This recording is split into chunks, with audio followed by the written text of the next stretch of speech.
Hey everyone, it's Kate from Project Patterns. In this tutorial, I'm going to show you how to draft this lovely drawstring gathered sleeve. You can see we've got a seam running down the outside of our sleeve here, and on either side of that seam, we've got a channel for our drawstring. Inside these channels, we've got little ties that run all the way up to our shoulder, and they come out at our cuff to create our drawstring effect. From the front, it gives us this really gorgeous gathered sleeve effect. The pattern for this is super simple. It's a great one for beginners. Let's take a look at how we do that. So I'm going to start with my basic one-piece sleeve block. You can see I've got my bicep line drawn on as always, and I've got my grain line running from my shoulder notch, so my pitch point, down to my hemline. This line is going to be my seam where my drawstring channel is going to go. So eventually I'm going to cut along this and separate my sleeve into my front and my back. Now before I do that, I want to think about where I want my extra volumes, my gathers, to sit. I don't really want loads of gathers up here. So really what I'm going to do is I'm going to slash my volume into this lower section, and I'm going to slash from this line to my underarm seam so that I open my piece out like this. So to make sure I have equal amounts of volume and equal positions of volume on my front and my back sleeve, I'm going to put some slash lines on while it's still one piece. Measuring down from my bicep line, I'm going to make slash lines marked at 2 centimeters away. And I'm just drawing these lines parallel to my bicep line.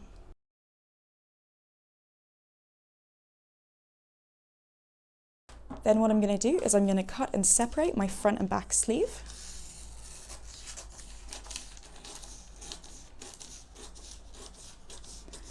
And we'll start with the front sleeve. So like I said, these are going to be my slash lines. I'm slashing to my underarm seam here so that I can open this out. So I'm just going to cut along every single one, and then I'm also going to cut from the other side so that I get little hinges.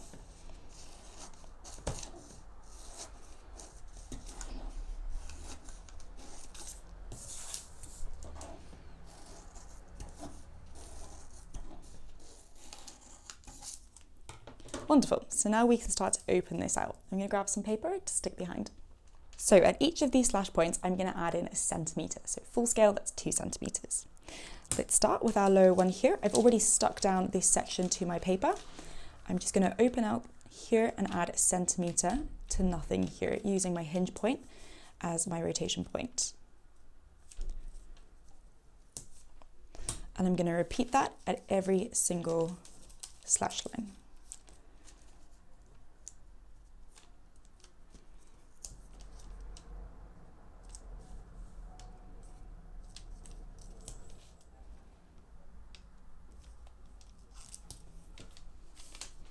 Great, so now we have this lovely curved piece. We don't want little gaps in between our slash lines, so I'm going to true this line and just redraw that seam in there.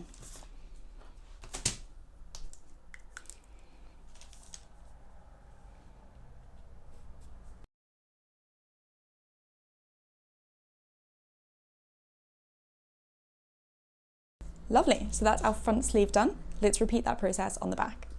So first I'm going to cut into my slash lines exactly like I did on the front. Lovely, so I'm just going to open these up exactly like I did on the front, adding a centimetre into each slash line. I've already stuck my bottom bit down, so rotating my first slash line out.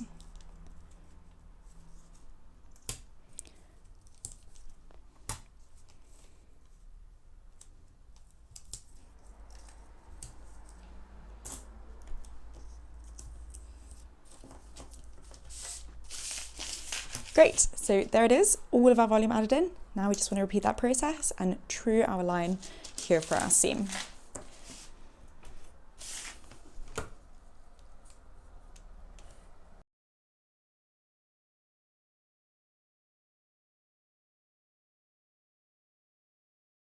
Great, so now we have our back and our front. All of our volume is added in. We just want to add some seam allowance. So always, whatever seam allowance you add is whatever you want to stitch with.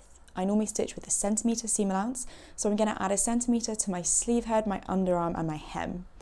This seam where I'm going to create my drawstring, I'm going to add a little bit more seam allowance. Makes it a little bit tricky to stitch because it is a curve, but When I fold my seam allowance back, that's what's going to create my channel. So I'm going to fold my seam allowance back, and then I'm going to stitch along this edge here about 8 millimeters in, or a centimeter or so. So I'm going to add 1.5 centimeters seam allowance in full scale. So in half scale, I'm going to add 0.75, so slightly more than I'm adding everywhere else.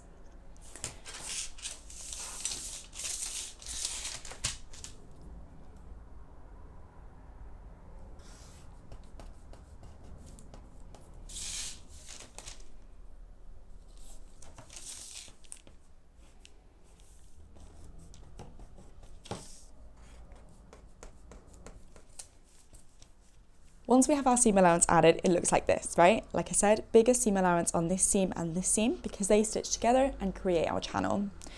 Remember, when we stitch this, we stitch it right sides together and then we press the seam allowance open, and then we go and we stitch along this edge. And that stitch goes through the seam allowance, which then creates a channel. If you want to stitch this with your tie inside, then it's a nice quick way. Otherwise, you can stitch your channel and then thread your tie through. Everywhere else, I've just added a 0.5 centimeter, so a centimeter full scale. And you can see that I've trued my seam here, my underarm seam, where we've slashed into, because it creates little corners when we slash. I've also drawn my grain line parallel to this upper section here of our seam, because we want to keep that on the same angle there. Now let's have another quick look at what this looks like when it's stitched up. So this is our sleeve when it's made up. You can see that I've kept all of my drawstring gathers through this area from kind of my bicep area down, but my channel goes all the way to the top. I've just kept this fairly flat. And again, our ties come out at the hem here at our cuff, and we can change the length of that or how gathered we want that to be.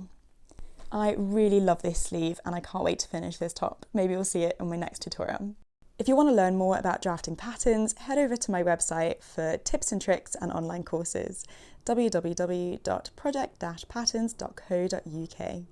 I hope you've enjoyed this tutorial. If you have, don't forget to like and subscribe. See you later.